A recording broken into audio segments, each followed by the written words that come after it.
She looked me straight in the eyes and blamed the supermarket for selling crisps that had gone stale. I wish I were exaggerating. I wish this were one of those stories where I'd misunderstood something. Or maybe I was being too fussy, too controlling, too something. But no, this was real. This was my life. And the worst part? She genuinely didn't think she was doing anything wrong. So let me ask you something before I even get into this. What would you do if the person you loved couldn't understand something as basic as keeping food fresh? Would you keep sorting it out for them? Or would you finally let them deal with the consequences? Because that's exactly where I found myself. Janice and I live together on my property just outside town. It's quiet, peaceful, the sort of place where you can actually hear the wind moving through the trees at night. I like it that way. But there's a trade-off. Nothing is nearby. The nearest corner shop is about 15 minutes away. The nearest supermarket? Half an hour. So when I shop, I plan ahead. I buy in bulk. I stock up, especially on snacks. Or at least, I used to. Janice is 27. She's a teacher. Clever, educated, good with children, responsible in most areas of her life. If you met her, you'd think she had everything together. Except food. And I don't mean cooking. I don't mean recipes or fancy meals. I mean basic, everyday things most people don't even think about. Like leftovers. If we get a takeaway and don't finish it, she knows it has to go in the fridge. That part, fine. But the container? That's where things start to fall apart. I'll take the food, put it into proper storage tubs, seal it properly so it stays fresh for longer. She'll just shove the entire takeaway container into the fridge like that's good enough. I tried explaining it once. Hey, if you transfer it, it keeps better. Less air, better seal. She just looked at me like I was making it more complicated than it needed to be. Why does it matter? It's already in a container. That was the first moment I realized we were not on the same page at all. Then there was bread. You know how bread comes in those plastic bags with a little tie or clip? Most people instinctively close it after taking out a few slices. It's just normal. Janice, she'll grab a couple of slices, then leave the bag wide open, just open to the air. I'd walk into the kitchen and see it sitting there, exposed, slowly drying out. Hey, can you close the bag after you're done? Again, that same look. It's fine, except it wasn't. But nothing compares to the crisp situation. Tortilla chips, potato crisps, anything that comes in a bag. She opens them and then just leaves them like that. Not folded, not clipped, not even loosely closed. Just open. Like the air isn't going to do anything. At first, I thought maybe she'd just forgotten. Everyone forgets sometimes, right? So I'd quietly fold the bag over, seal it as best I could, and move on. But then, it kept happening. Every single time. And then, a couple of days later, she'd grab the same bag, eat a crisp, and pull a face. These are stale. No kidding. So I explained it. Yeah, because the bag's been open. Air gets in, moisture changes, they go stale. She frowned, like I just told her something that made no sense. But I only just opened them. Yeah, 2 days ago. That shouldn't matter. That's when I started to realize she hadn't just forgotten. She genuinely didn't understand. And I'm not saying that lightly. I mean, I tried explaining it multiple times, in different ways, and it just didn't click. So I did something that, at the time, felt a bit ridiculous. I ran an experiment. I went to the shop and bought 2 identical bags of crisps. Opened both. One I left exactly how she does, completely open to the air. The other, I folded the top over tightly, like you're supposed to. Then, I waited. 2 days later, I brought them out. Right, try these. She grabbed from the first bag, the one left open, took a bite, pulled that same face. These are stale. Okay, try the other one. She grabbed from the folded bag, took a bite. They're better. And I remember feeling this small flicker of relief.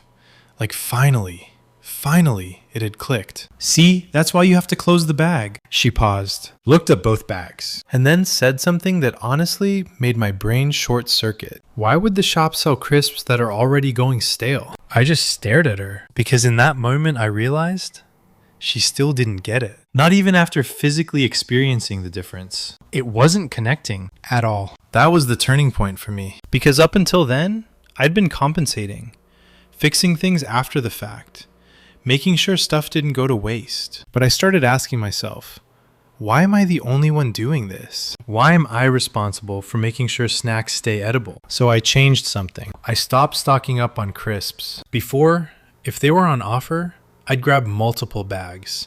It made sense. We live far from the shop. You plan ahead. But now, I only bought enough for what we'd reasonably eat in a week. If she left a bag open and they went stale, that was it. No backup stash. If she wanted more, she'd have to drive out and get them herself. At first, she didn't notice. Then one evening, she grabbed a bag, ate a crisp, pulled a face, and went looking for another. There wasn't one. Where are the other crisps? That's all we've got. What? Why? Because the last ones went stale. She folded her arms, clearly annoyed. So what? I just don't get crisps now? If you want more, you can go and get them. And that's when everything shifted. Because suddenly, I wasn't just the guy who sorted the snacks anymore. I was the guy who was forcing her to deal with the consequences. She actually said that. You're basically forcing me to eat stale crisps or drive all the way to the shop. That's ridiculous. I kept my voice calm. I'm not forcing you to do anything. You're the one leaving the bags open. It shouldn't matter this much. And maybe that's the part that stuck with me. Because to her, this was small, insignificant, not worth changing her behavior over. But to me, it wasn't just about crisps. It was about effort, about responsibility, about not wasting things just because you can. And I think deep down, that's why I stopped fixing it for her. Because I didn't want to spend the rest of my life folding crisp bags behind someone who refused to learn why it mattered. But things didn't stop there. In fact, they got worse. Because last weekend, she had friends over. And what she did that night, that's when I really started questioning whether I was the problem, or whether I'd been ignoring something much bigger this whole time. She'd been planning that get-together all week. I remember her being excited about it, talking about which friends were coming, what drinks she'd put out, how nice it would be to finally host something at the house.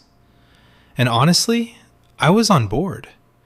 We don't have people over that often because of the distance, so when we do, I want it to go well. That's why, a couple of days before, I asked her a simple question. Do you want me to pick up snacks when I go to the shop? She shook her head without even thinking. No, I'll sort it. That should have been my first warning. But I didn't push it. I figured, okay, she wants to take responsibility for it. Maybe this is her way of showing she can manage it herself. Maybe things have changed. So I left it alone. The day of the get-together, I noticed she had a few shopping bags on the counter. Crisps, dips, some drinks. Nothing mad, but enough for a small group. And I'll admit, I felt a little relieved. Like, okay, this is normal. This is good. Until I walked into the kitchen later that afternoon and saw it. 3, maybe 4 open bags of crisps. Not just opened, left open, all of them. Just sitting there on the counter like they'd been abandoned mid-thought. I stopped in the doorway just staring at them. Because in my head, I was doing the maths automatically. These bags weren't opened 5 minutes ago. Some of them look like they've been opened earlier that day. Maybe even the day before. Which meant by the time her friends got there, they were already on their way to going stale. I picked one up, folded it closed out of habit, then stopped myself. No, I set it back down exactly how it was. Because this wasn't my responsibility anymore. If she wanted to host, she could handle the outcome. So I didn't say anything. That night, her friends arrived. Laughter, chatter, music playing softly in the background. Everything felt normal on the surface. Janice was smiling, moving around, offering drinks, and then she brought out the snacks. She poured crisps into bowls, mixing from those same open bags, and set them on the table like everything was perfectly fine. I watched from the side, trying not to overthink it. Maybe they're still okay. Maybe I'm overreacting. But then I saw it. One of her friends grabbed a crisp, paused, chewed slowly, then reached for a drink straight away. Another friend tried one, and subtly put the rest back in the bowl. Nobody said anything at first. That polite silence people use when they don't want to embarrass someone. But you could feel it, that slight shift in the atmosphere. And then finally, one of them laughed awkwardly. Are these a bit stale? Janice blinked. What? No, I only just bought them. They taste kind of off. She grabbed the crisp herself, took a bite, and I watched her expression change. That same face, the one I'd seen so many times before. Confusion, not recognition, not understanding, just confusion. "That's weird," she said.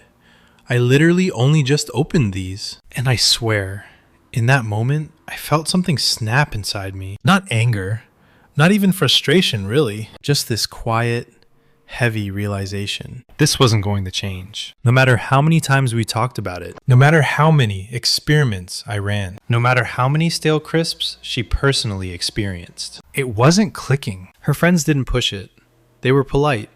They moved on, focused on drinks, conversation, anything else. But the snacks, they stayed mostly untouched. Bowls full, barely eaten. And the whole time, Janice looked embarrassed, even if she didn't fully understand why. After everyone left, the house went quiet again. She started cleaning up, gathering the bowls, tipping the uneaten crisps back into their already open bags. I leaned against the counter, watching. "See what I mean?" I said, keeping my voice calm. She didn't respond straight away, just kept moving. "They didn't eat them," I continued, "because they're stale."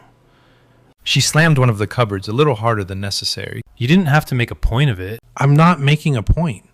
I'm just saying, this is why it matters." She turned to face me, arms crossed. "No, this is you being an arsehole about snacks again." That word hit harder than I expected. Arsehole? For not buying extra crisps? For not fixing something she kept doing? "You told me you'd handle it," I said. "I stayed out of it." "Yeah, and you knew this would happen." I paused, because that was the first time she'd said something that almost sounded like awareness. "You knew the crisps would go stale and you didn't say anything," she continued. "You just let me embarrass myself in front of my friends." I exhaled slowly. "So what was I supposed to do? Fix it again? Fold all the bags for you? Buy backup snacks in case you waste these?" "It's not wasting. It is if no one eats them." The words hung in the air between us. For a moment, neither of us said anything. Then she shook her head, grabbing the bin bag. "You're unbelievable." And just like that, the conversation was over. Or at least, that's what I thought. Because over the next few days, something changed. She stopped touching the snacks I bought entirely. Instead, she started buying her own. At first, I thought, okay, maybe this is progress. Maybe she'll take more care if it's her money, her responsibility. But no, same pattern. Open bag, left open, stale a day later. And instead of adjusting, she doubled down. "These crisps are just bad quality. The brand's rubbish. I don't know why everything goes stale so fast here." It was like watching someone stand in the rain and blame the weather for being wet. And I didn't know what to do anymore. Because every time I tried to explain, it turned into an argument. Every time I stayed quiet, the same thing happened again. And somehow, I was still the bad guy. The one forcing her to deal with it. The one not being supportive. The one making a big deal out of nothing. But it didn't feel like nothing. It felt like something deeper. Like this tiny, stupid issue about crisps was just the surface of a much bigger problem I couldn't quite put into words yet. And I started asking myself something I hadn't wanted to ask before. If she can't take responsibility for something this small, what happens when it's something that actually matters? That question stayed with me longer than I expected. At first, I tried to brush it off. I told myself I was overthinking it, that I was letting something small spiral into something bigger than it needed to be. I mean, we were talking about crisps, right? But it didn't feel small anymore, because once you notice a pattern, you can't unsee it. It wasn't just crisps. It was everything around them. One morning, I woke up early, like I usually do. The house was quiet, that soft sort of silence you only get when you're out in the middle of nowhere. I walked into the kitchen to make coffee, and there it was again. A loaf of bread, wide open, completely exposed. The end slices already starting to harden. I stood there for a second, just staring at it. And instead of immediately fixing it like I used to, I didn't touch it. I made my coffee, sat down, and just let it be. Later that afternoon, Janice came into the kitchen, grabbed a slice, pressed it between her fingers, and frowned. "Why is this so dry?" I didn't even look up. "Because the bag's been open." She sighed, like I just said something obvious but unnecessary. It wasn't open that long. I didn't argue, because I knew how that conversation would go. It always went the same way. Later that week, something else happened. We had leftovers from a takeaway. Pasta, I think. She put the entire container straight into the fridge again, lid barely sealed. I watched her do it this time. Didn't say a word. 2 days later, she reheated it, took a bite, and pulled that face. It tastes weird, I nodded. Probably because it wasn't sealed properly. And just like that, the tension came back. You always say that because it's always the same reason. It shouldn't matter that much. There it was again. That phrase, it shouldn't matter, but it did. At least to me, because it wasn't about perfection. It wasn't about doing everything my way. It was about basic care, about not wasting things, about taking 2 seconds to do something properly. And more than anything, it was about listening, because I had explained it multiple times, patiently, calmly, even with that stupid crisp experiment. And yet, nothing changed. That night, I couldn't sleep. I just lay there, staring at the ceiling, listening to the quiet hum of the house. And I kept thinking about the future. Not in some dramatic, life-changing way. Just normal things. Groceries, bills, shared responsibilities. What happens when something actually important comes up? What happens when it's not crisps, or bread, or leftovers? What happens when it's money, or time, or something that genuinely affects both of us in a real way? Because if she can't, or won't, adjust something this simple, what does that mean for everything else? The next day, I tried something different. Not an argument, not an explanation, just a conversation. We were sitting outside, late afternoon, the sun starting to dip behind the trees. It was calm, quiet, no tension, at least not yet. Can I ask you something? I said. She looked up from her phone. Go on. Why don't you close the bags? She frowned slightly. What do you mean? The crisps, the bread, stuff like that. Why not just close them? She shrugged. I don't know. I just don't think about it. Okay. But when I remind you, why not just do it then? She hesitated. And for a second, I thought, this might be it. This might be the moment where she actually reflects on it. But then she said, because it feels unnecessary. I nodded slowly. Even after you see what happens? She looked at me, a little defensive now. It's just snacks. It's not a big deal. I took a breath. I'm not saying it's a huge deal on its own, but it keeps happening. And it's frustrating. She sat up straighter. So what? You're frustrated because I don't fold crisp bags the way you want? It's not about how I want it, I said, trying to keep my voice steady. It's about the result. They go stale. They get wasted. So we buy more. That answer hit me harder than anything else she'd said. Because it was so simple, so casual, so completely disconnected from what I was trying to say. It's not just about buying more, I said quietly. Then what is it about? And that's when I realized I didn't think she actually understood what I meant. Not just about the crisps. About any of it. It's about effort, I said. About paying attention. About not wasting things just because it's easier not to care. Her expression changed. Not confused this time. Annoyed. You're making me sound like I don't care about anything. I didn't say that. That's what it sounds like. I rubbed my face, feeling the frustration creeping back in. I'm just asking you to do something small. Something that takes literally 2 seconds. And I'm saying it doesn't matter enough to get stressed about. We sat there in silence after that. 2 completely different perspectives. Neither one moving. And in that silence, I think something shifted for both of us. Because for the first time, it wasn't about who was right. It was about the fact that we weren't even speaking the same language anymore. To her, this was nothing. To me, it was a pattern I couldn't ignore. And I didn't know how to bridge that gap. A few days later, she came home with groceries again, her own snacks, her own bags of crisps. She set them on the counter, opened one, and left it exactly the same way as always. I watched her do it, didn't say anything, didn't react, just watched. And in that moment, I realized something I hadn't wanted to admit before. This wasn't going to change unless she wanted it to, and she didn't. So now I'm stuck in this weird place, where I'm either the guy who keeps fixing everything and quietly resenting it, or the guy who steps back and gets called an arsehole for not helping. And I honestly don't know which one is worse, because at the end of the day, it's not about the crisps anymore. It's about whether I can live with this, or whether this is one of those small things that slowly turns into something bigger, until one day, you realize it was never small at all. And that's the part I'm still trying to work out. A couple of nights after that conversation, things got quiet. Not peaceful quiet. The kind of quiet where nothing's technically wrong, but everything feels off. We weren't arguing. We weren't snapping at each other. We were just existing in the same space, carefully avoiding the same topic that kept circling back no matter how much we tried to ignore it. And that almost made it worse, because now every little thing felt louder. The crinkle of a crisp bag, the soft rustle of plastic left open on the counter, the silence when I noticed it and chose not to say anything. It was like we both knew exactly what was happening, but neither of us wanted to be the one to start it again. Until one night, it finally broke. We were sitting on the sofa, half watching something on telly. She had one of her snack bags beside her, already open of course, and I caught myself staring at it, not even intentionally, just noticing. Again, she followed my gaze, and I saw it the second she realized what I was looking at, that flicker of irritation. "Can you not?" she said. I blinked. "Not what?" "Just stop looking at it like that." I exhaled slowly. "I'm not doing anything." "You are.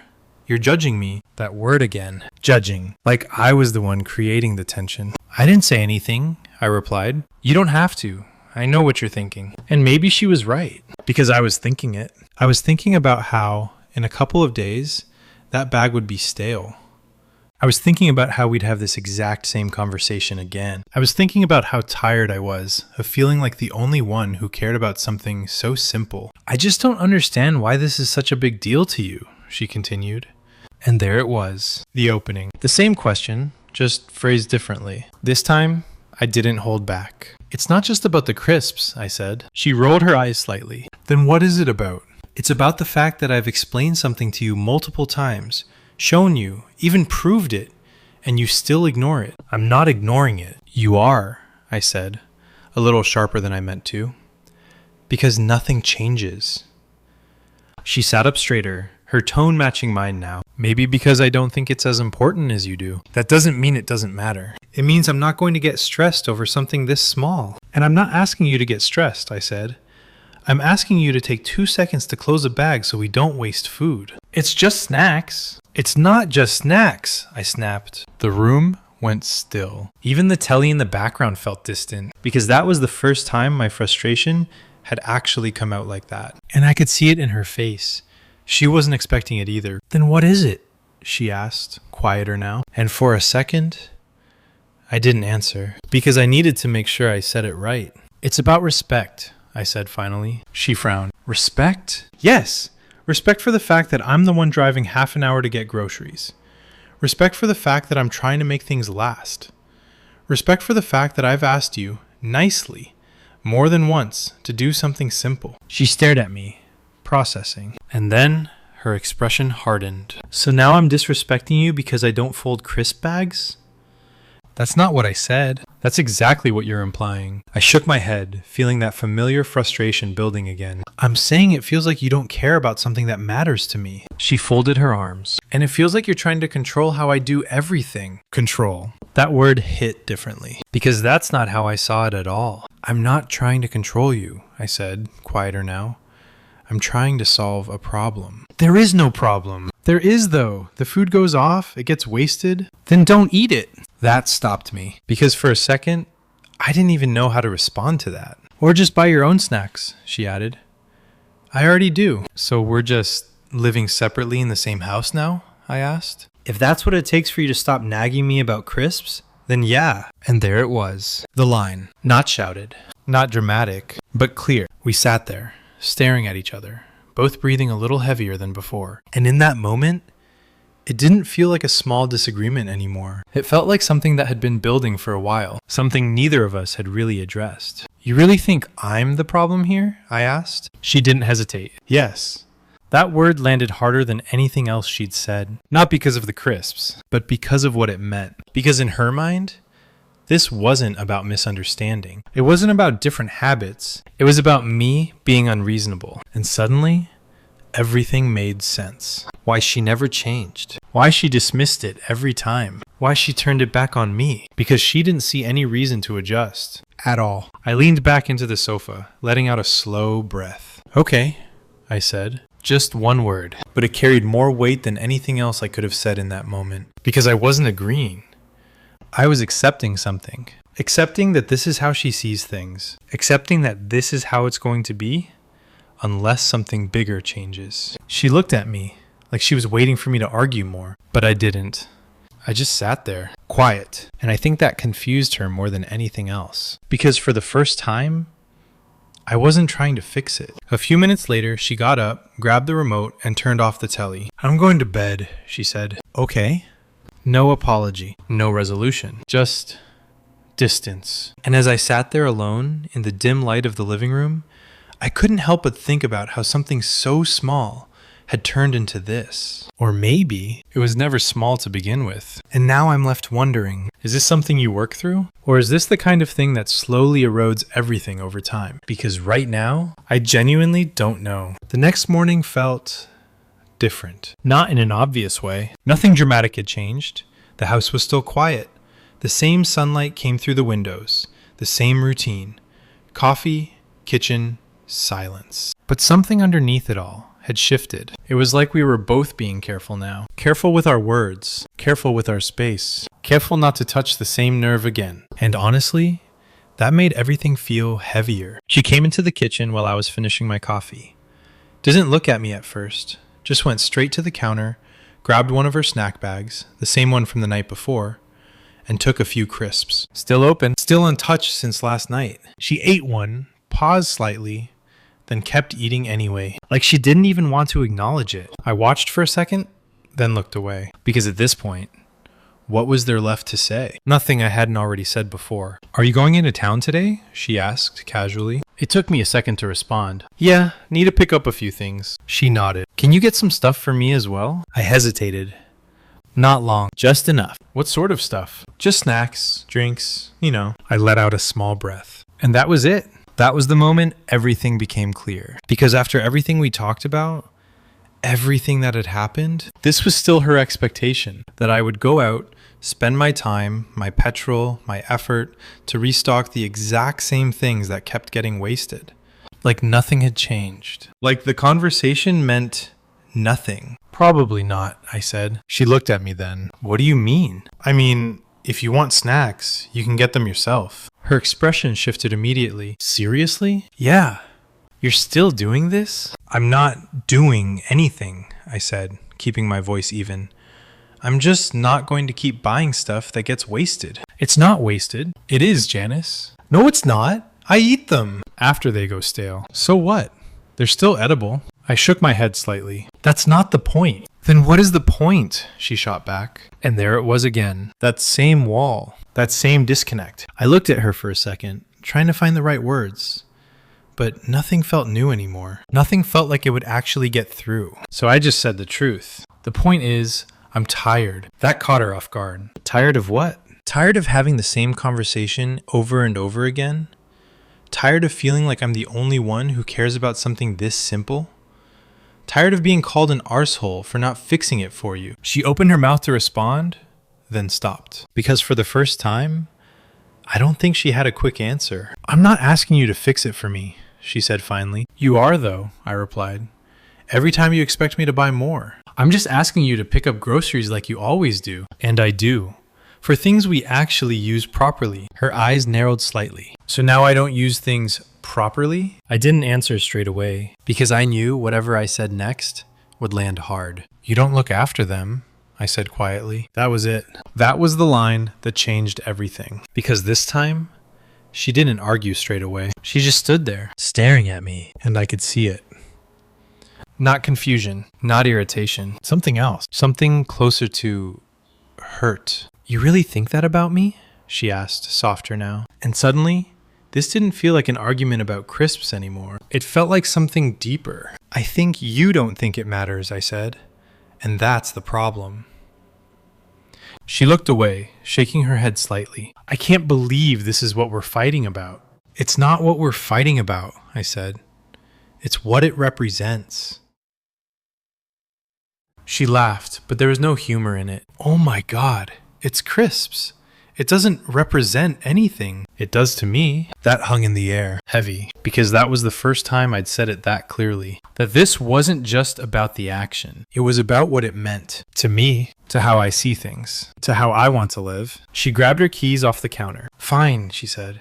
I'll just go and get my own stuff. I didn't say you couldn't. No, you just made it very clear you're not going to help. I exhaled slowly. I'm not going to enable something that keeps happening. She froze for a second, then turned back to me. Enable? Yeah. You think I need to be enabled now? I think if I keep fixing it, nothing changes. She stared at me like she didn't recognize me for a second. And maybe, in that moment, she didn't. Wow, she said quietly. Just one word. But it carried a lot. Then she walked out. Door shut. Car started. And just like that, I was alone again. I stood there in the kitchen, listening to the sound of her car fade down the road. And for the first time since all of this started, I didn't feel frustrated. I didn't feel angry. I just felt tired. Because this wasn't about who was right anymore. It was about whether we were even compatible in the way we see the world. Because she sees this as nothing, and I see it as something. And neither of us is changing. And that's the part that scares me. Because I don't know if you can build a life with someone when something this small creates this much distance. Or if this is just the beginning of realizing you were never really on the same page to begin with. And honestly, I don't know which one is worse. She didn't come back for a few hours, long enough for the house to feel different. Not empty, just quieter, in a way that made everything echo a little more than usual. I stayed in the kitchen for a while, then drifted out to the porch, then back inside again.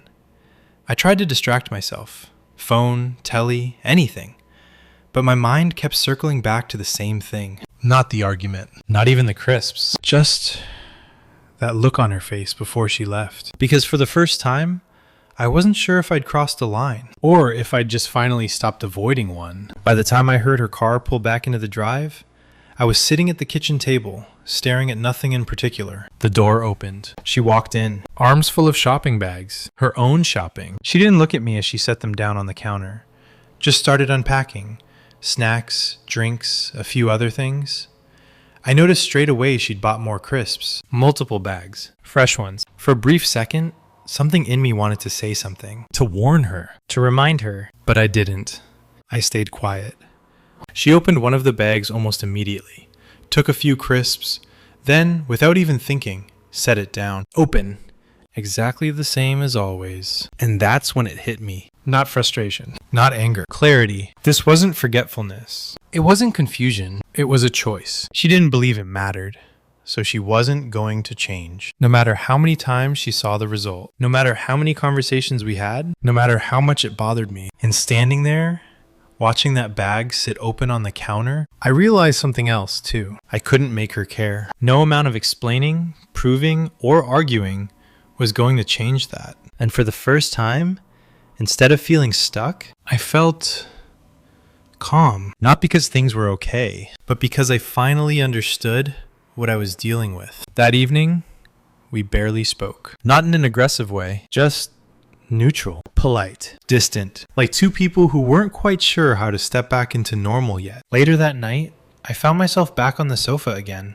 Same spot as the night before. The same open bag of crisps sitting on the table. I looked at it for a second, then looked away. Because this time, it didn't feel like something I needed to fix. It felt like something I needed to accept. Or not. She came into the living room a few minutes later, sat down on the other end of the sofa. For a while, neither of us said anything. Then finally, she broke the silence. Are we seriously still doing this? I didn't look at her. I don't know, I said honestly. She let out a small sigh. This is exhausting. I nodded slightly. Yeah, it is. Another pause. Then she said something that caught me off guard. I feel like you're judging everything I do now. I turned to look at her. I'm not judging everything, I said. I'm reacting to something that keeps happening. But it feels like everything, she said. Like I can't even open a bag of crisps without it being a problem. It wouldn't be a problem if it didn't turn into the same outcome every time. She shook her head. You're proving my point. How? Because you won't let it go. I sat there for a second, thinking about that. About whether she was right. About whether I was holding on to something that didn't actually matter as much as I thought it did. But then I looked at the bag on the table. Already open. Already starting the same cycle. And I knew the answer. I can let it go, I said slowly. She looked at me. Then do it. I held her gaze for a moment, and then I said something that I think neither of us was expecting. But I don't know if I can live with it. The words landed heavier than I intended, because this time, it wasn't about crisps. It was about everything behind them. Her expression changed. Subtle, but noticeable. What's that supposed to mean? She asked. It means... I hesitated, choosing my words carefully. I don't know if I can be with someone who just ignores things like this when they matter to me. She stared at me, and I could see it. That shift, that moment where it stopped being an argument and started being something real. You're seriously questioning our relationship over snacks? She said. I'm questioning it because of how we handle something this small, I replied. Because if we can't get on the same page here, what happens with bigger things? She didn't answer straight away. And in that silence, I could tell she was thinking, really thinking, for the first time since this whole thing started. I think you're overreacting, she said finally, but her voice was softer now, less defensive. Maybe, I admitted, but I don't feel like I am. Another pause. Then she looked at the bag on the table, really looked at it, and for a second, I thought she might reach for it. Close it. Do something different. But she didn't. She just looked back at me. I don't see it the way you do, she said. And that was it. That was the answer. Clear, honest, final.